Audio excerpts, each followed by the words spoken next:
Welcome everyone to FOW Asia, and welcome to today's fireside chat between Broadridge and CGS-CIMB. My name is Richardson, and I'm a director for Broadridge based in Hong Kong. And for those of you unfamiliar with Broadridge, Broadridge is a global fintech leader, and we deliver technology-driven solutions to drive business transformation for our clients and to help them to get ahead of today's challenges and to capitalize on what's next. Now, I've been with Broadridge for coming up to 1 year now, and I'm responsible for pre-sales for the derivatives post-trade products in the APAC region. Prior to joining Broadridge, I spent 8 years with Fidessa, where I was responsible for business development in the futures and options platform for the region. And I started my career before that working for several global FCMs. Now with me today, I have TK Yap, Chief Transformation Officer and Head of Electronic Trading for CGS-CIMB. TK, why don't you introduce yourself a little bit further? Sure. I have basically 5 groups reporting into me: technology, infrastructure and solutions, group operations and processes, electronic trading platforms, digital solutions, and the program management office. So really what we do is that we are tasked with overseeing the group's evolution towards its 5-year objectives and the implementation of its strategic initiatives. Thanks, TK. So the topic of today's discussion is innovations in technology in the listed derivatives space. And the first topic I want to cover is data and better uses of data within our industry. And I want to reference a recent blog post that you recently put out, where you talk about utilizing data to transform the way you interact with your customers. Do you want to tell me a little bit more about that? Sure. My view is built on 3 main points or pillars, if I may. First of all, I think that trading platforms of the future will become more than just execution platforms, which they are today. They will become interactive CX platforms that will incorporate virtual assistants. Now, that's a big leap from where they are today. Second, I also think that business operating models will be built around customers. Without customers, we don't exist, and we do need them to be sticky and with increased utility. Third, I also think that business strategy is going to be shaped around the customer journey. The reason is it's simply harder to replicate service engagement than products. So products, I think, are going to be far easier to replicate. So data is the engine oil that lubricates all of these engines. Without data, all of these 3 areas are going to grind to a halt. So obviously data, I think, is going to be very, very key in the future. Thanks, TK. What do you think the main drivers in the industry for this are at the moment? Well, I think the 2 main drivers here. One is the democratization of data. This has been identified by Gartner as one of the top 10 strategic trends. I think that's something that will continue. It used to be the realm of the biggest players, but no more the case. Secondly, you find that e-commerce and m-commerce trends are going to dominate. In particular, I think we are looking at the rise of the super apps, and that's actually all going to be very much data-driven. Thanks, TK. And how do you see this kind of usage of data transforming the way that FCMs interact with their customers going forwards? Yes, for sure. Now let's talk about CRM ecosystems. First of all, I think you need that base because that's what's going to be the foundation for virtual assistants, chatbots. I think they will become the norm more than anything else. The days of a call center are probably numbered. People want access at all times of the day when it's at their convenience, not when the call center is open. So I think intelligent chatbots, these are service chatbots, these are sales chatbots, and so on. They will become part of the overall interactive platforms that we will become more and more familiar with. So in short, instead of getting to people, you're going to get through to platforms that act like people, answer your questions.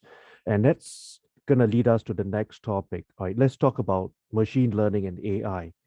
While their use have been very, very common in some businesses and some areas, you find that I think in traditional and legacy businesses, these have lagged the new generation businesses in terms of the adoption. So I think there's plenty of room for growth here.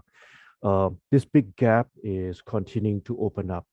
So I think data structure and data strategy are going to be key in future. That's going to be necessary to raise the level of customer engagement. For the new generation in particular, investors and traders, I think the right delivery platforms will make the difference, and data will be the fuel needed to actually drive those delivery platforms. So in short, I think people want to be very much more DIY, self-sufficient, and they're going to have to rely on data in order to have the delivery platforms to do what they want. Thanks, TK. I think what you're saying about data is very interesting. And I think it's important to realize that a lot of the solutions that underpin our industry and that we rely on every day are very siloed solutions.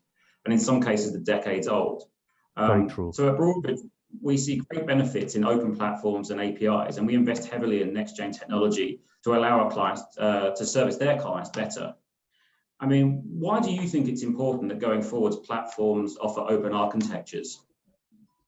Well, I think the three terms are open architecture, open APIs, third-party applications all go together. I think the open architecture concept is quite well researched, but I think what you see is people want to be enabled. It's not just about being able to get into a platform. Eventually, what I see is the individual investors will want to bring their own set of market data in, they want to bring their own apps in, and they want that connectivity. So right now, everyone's dependent on what a platform offers. I think in future, the platforms have to be flexible enough to cater to those needs. So the one-size-fits-all approach is no longer something that works. There's just too many customer segments.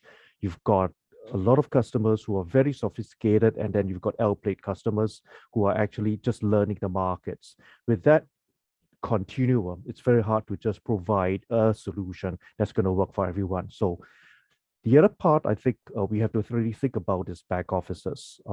In today's world, and you look at the legacy back offices, they would now become less process-driven as they are today, and they will become more API-driven.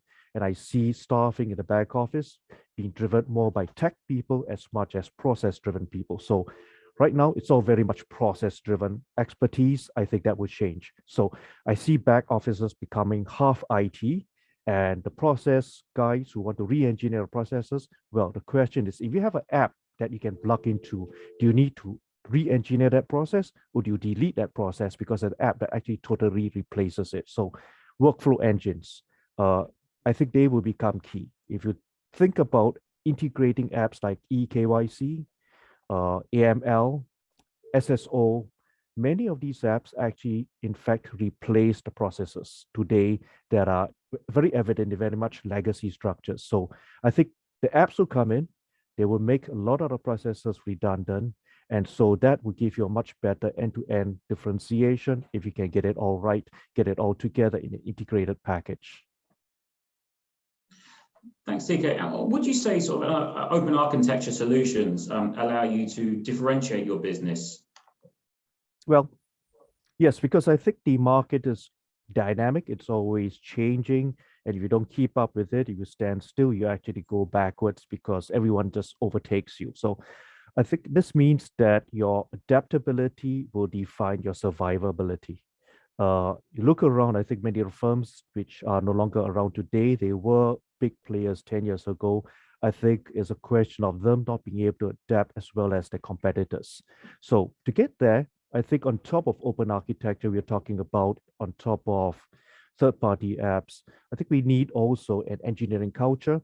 We need that to drive developer-driven solutions. Many solutions, I think, of the past have always been driven by off-the-shelf offerings of the global established players. I think many solutions going forward, like the fintechs have been bringing to this world, are very much more software and developer-driven. So I think you need that engineering culture. You also need that go fast mindset that's very typical of digital startups. And that's actually what we all need in order to drive our platform aspirations. That's all on top of just open architecture. So I think the tech side is one thing. The people, the culture side is another thing we need to develop. Thanks, TK. So I want to change the topic a little bit, and I want to talk about Broadridge's recent acquisition of Itiviti. This acquisition has really reinforced our position as a global leader in capital markets technology. And we feel it now provides us with the greater ability to service our clients across the entire trade lifecycle. So the Itiviti products facilitating best-in-class multi-asset electronic execution, and with our own post-trade products, enabling simplification and mutualization of technology and operations globally. So we feel that this combined offering offers multiple benefits to our customers in areas such as simplifying tech stack and operations, reducing costs, enabling future business growth and agility, and improving controls and reducing risk. So what do you see as the actual benefits to a front-to-back solution? Well, I've used Activity for a number of years, so I'm quite familiar with that product from the UL link roots. But I think the fact that if you can provide a truly properly integrated front to back integrated platform, that has a lot of benefits. So hopefully, I think someone can come in and see from a customer's point of view, rather than from selling a product's point of view, how that actually meets solution. So I think the word solution is very important. It does come down to two things: efficient technology and effective scalability. So that's what I need.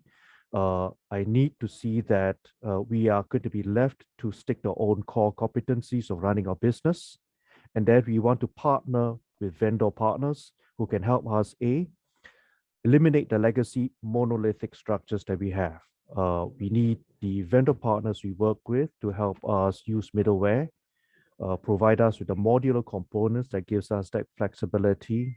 At the end of the day, this is all really about reducing the cost per trade, because that's actually what gives you the economies of scale, ability to price aggressively, and yet not give up what the customers want out of you. So examples such as use of distributed ledger, blockchain technology, and so on, I see a great degree of scope down there. And I think if you have a model that is a proven model that's in production, if there's a vendor that has been there, done that, it's certainly something that would be very inviting, because I think the back end has always been slower to move than the front end. So front end has always run way ahead of the pace of development of the back end, no different from core banking systems. So I think if you have an ability to see something flow right through, because that's a trade life cycle, right? It goes from the front right through to post-trade settlement. There's no point in getting the front end right, and then the back end has post-trade issues and so forth. That's a very complicated area. Now, if someone can get all of that right, the front, the middleware, the mid office, as well as the back end, I think you've got probably a lot of people who want to be working with you.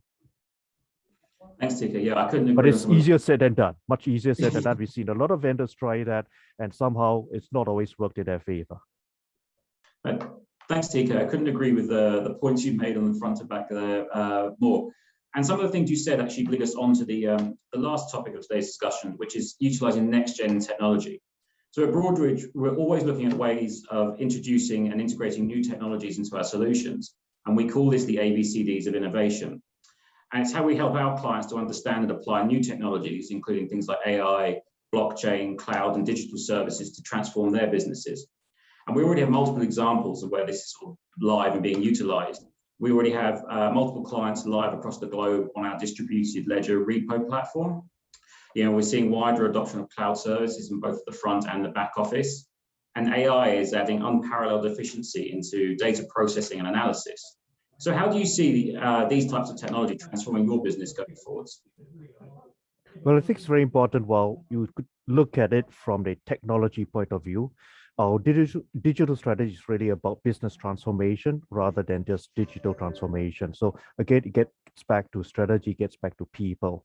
So I see the potential to evolve the traditional brokerage model to an e-commerce model. I think that's where you can have a lot of bang for the buck. For the DTC, or what you call the direct to consumer business, that's something that can complement our traditional business. The digital marketing capabilities are obviously a given, but we are very open to working part of this area. E-commerce is not a natural stronghold of traditional brokers, so I think there's plenty of scope down there. All this, of course, sits on a technology stack. Today, we've already got a virtual data center. We have already moved on to the use of cloud. I think that supports and facilitates a DevOps approach to it. So I think to ensure that we have a flexible architecture, for us, modularity, interoperability, that's very important. We have a philosophy to buy, to customize rather than build. That gives us better time to market. And we want to outsource to software vendors who've been there, done that, who've got these proven solutions in production. So I think this leaves room for the right solution vendors, and I use the word solution vendors rather than just vendors, to do business with us. We are today working on a Nextgen platform. Now we are building that from scratch without legacy baggage. Oftentimes, we want to change something, it's very complicated. We set up a separate business. We have a separate focus on a separate set of technology. I think that allows us a lot more flexibility to do something from scratch on a competing separate platform. And so therefore, I think it gets back to emphasizing that technology and a platform strategy is only half the game. We're also putting a lot of focus on the culture and structure. So having said that, our priorities are centered around three things. One, superior products. Two, efficient technology. Three, effective scalability. And because all of these together define the customer engagement levels, we hope that actually it's all going to come together nicely for us. Thanks, TK. No, and thanks for your insights there. I think that brings us to the end of our session and our time today. So again, thank you, and thanks to FOW for providing us with this opportunity, and thank you for our audience for watching today. My pleasure. I hope it's been useful. Thank you very much. Bye.